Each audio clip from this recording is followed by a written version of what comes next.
Hello friends, मैं doctor Deepika Mundada, physician from Nashik, आज आपका स्वागत कर रही हूँ।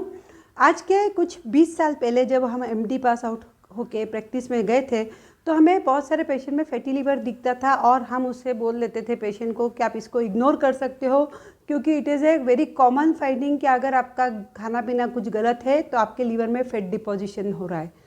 लेकिन आज हमें रियलाइज़ हुआ रहा है कि फैटी लीवर भी बहुत डेंजरस है, इसके बहुत सारे कॉम्प्लिकेशन आ रहे हैं और तो और फैटी लीवर बहुत ज़्यादा बढ़ भी रहा है। बच्चों में भी फैटी लीवर देखा गया है और इवन 18 से 20 साल के लड़कों को भी हमने लीवर का खराबी फैटी लीवर की वजह से होना देखा गया है। तो चलिए जान लेते हैं फैटी लीवर क्या होता है, क्या कारण है, इसे रोके कैसे, इसका ट्रीटमेंट क्या है और आगे भविष्य में क्या केयरफुल रहना चाहिए। सबसे पहले फैटी लीवर मतलब कि लीवर में फैट सेल का डिपोजिशन होना, और उसका पहले के टाइम में जैसे 20-25 साल पहले ज़्यादातर वजह हम शराब को मान लेते थे कि पर्सन शराब पी रहा है इसलिए फैटी लीवर है। लेकिन आज जो मैं बात कर रही हूँ और जो कॉमन समस्या है वो जो लोग पेशेंट शराब नहीं पी रहे फिर भी उन्हें फैटी लीवर हो रहा है, और उसकी वजह क्या है। डेफिनेटली सबसे इम्पॉर्टेंट वजह है गलत खान पान। गलत खान पान से मेरा मतलब है ज़्यादा शक्कर और मैदा का कंजम्पशन, ज़्यादा घी तेल या ट्रांसफैट जो होता है उसका कंजम्पशन। ट्रांसफैट जो होता है वो फ्राइड फूड जो बाज़ार के फूड होते हैं उसमें होता है या बेकरी प्रोडक्ट में होता है। तो जितने पैक्ड फूड होते हैं उसमें ट्रांसफैट ज़्यादा ही होता है।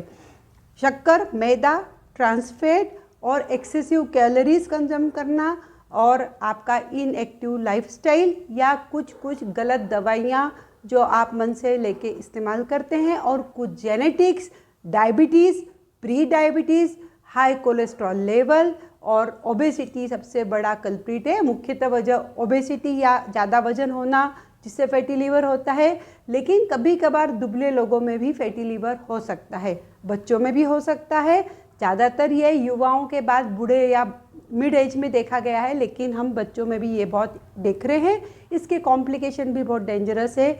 इससे आखिरी में फाइनल स्टेज में लीवर भी ख़राब होकर लीवर सेल फेलियर हो जाता है और कैंसर भी हो सकता है। लीवर सिरोसिस एक बहुत बड़ा कॉम्प्लिकेशन है और फाइब्रोसिस ऑफ लीवर भी एक बड़ा कॉम्प्लिकेशन है। परंतु दुख की बात यह है कि इसके कोई तकलीफ़ या सिम्टम्स नज़र नहीं आते हैं।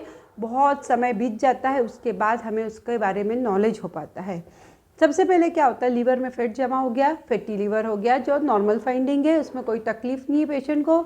जब ये प्रोग्रेस होता है तो इसमें थोड़े से फाइब्रोसिस और इन्फ्लेमेशन लीवर में स्टार्ट होने लगते हैं, तब ज़रूर पेशेंट को थोड़ा सा तकलीफ़ होने लगना, खाना नहीं खाना या कुछ ब्लड टेस्ट कराए तो उसमें खराबी होना, और इससे हमें इसकी जानकारी मिलती है। अदरवाइज़ ये छुपा हुआ रहता है और उसके बाद लीवर फाइब्रोसिस होना और लीवर सिरोसिस होना, ऐसे सीक्वेंस चलते रहते हैं।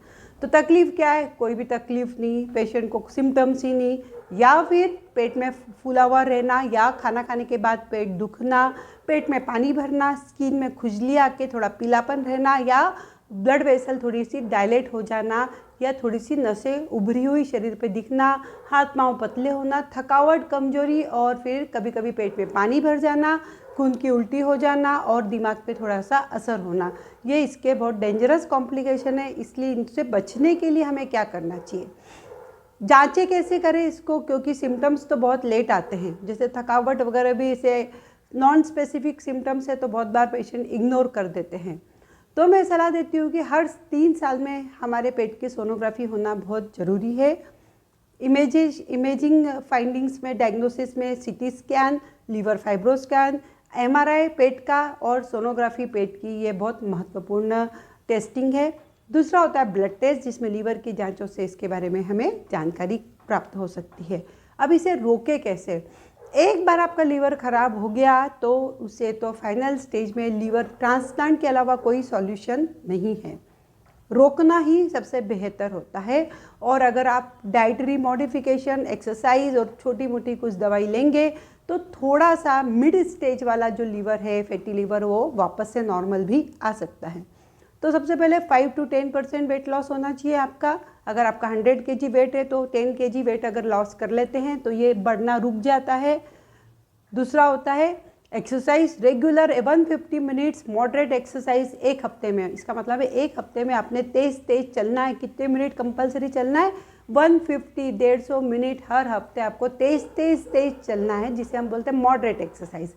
फिर दूसरे टाइप्स ऑफ एक्सरसाइज भी आप कर सकते हैं। डेफिनेटली शराब और शक्कर इसके बहुत बड़े दुश्मन हैं, और मैदा और ट्रांसफैट। कुछ लोग बोलते हैं कि एवोकाडो खाने से ठीक हो जाएगा, ऐसा बिल्कुल भी नहीं है। लेकिन यस, एवोकाडो या आप फ्लैक्सीड जो बोलते हैं, मोनो अनसेचुरेटेड फैट की चीज़ें, उससे अगर आपको फ़ायदा होता है थोड़ा बहुत, तो वो लेना ही चाहिए, उसमें कोई मनाही नहीं है। तो अपना आहार को नियमित करिए। हम आहार में हमेशा ये जानकारी देते हैं कि होल ग्रेन के प्रोडक्ट्स, मतलब कि जैसे गेहूं आया है उसका आटा पिसाया है और उसको छाना, ऐसा न लेके चोकर वाला आटा लीजिए आप, मैदा को अवॉइड करिए। ऐसे ही हर अनाज के साथ आपको ज़्यादा पीस के बारीक नहीं करना है, उसकी छिलके के साथ खाने की आदत डालिए। होल ग्रेन्स हो गया। फिर आपने सब्जियां भी, फ्रेश सब्जियां या फ्रेश फ्रूट पे आप आइए, और ड्राई फ्रूट भी फ्रेश लीजिए। आज के ज़माने में इंटरनेट की वजह से हम बहुत सारी चीज़ों में मॉडिफाई करना सीख गए हैं। जैसे कि अगर ड्राई फ्रूट भी आता है, काजू बादाम, तो आप उसको रोस्ट करेंगे, उसमें घी डालेंगे, उसमें मसाले डालेंगे।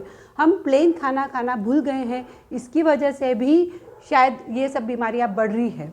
डायबिटीज़ और प्री डायबिटीज़ को रोकना, कोलेस्ट्रॉल को रोकना और रिमिशन में डालना या पार्शियल रिमिशन डायबिटीज़ पे जाना, ये भी इसका एक बहुत अच्छा ट्रीटमेंट है। खाने में आप ड्राई फ्रूट भी खा सकते हैं, दाल चावल सब्जी रोटी सभी खा सकते हैं।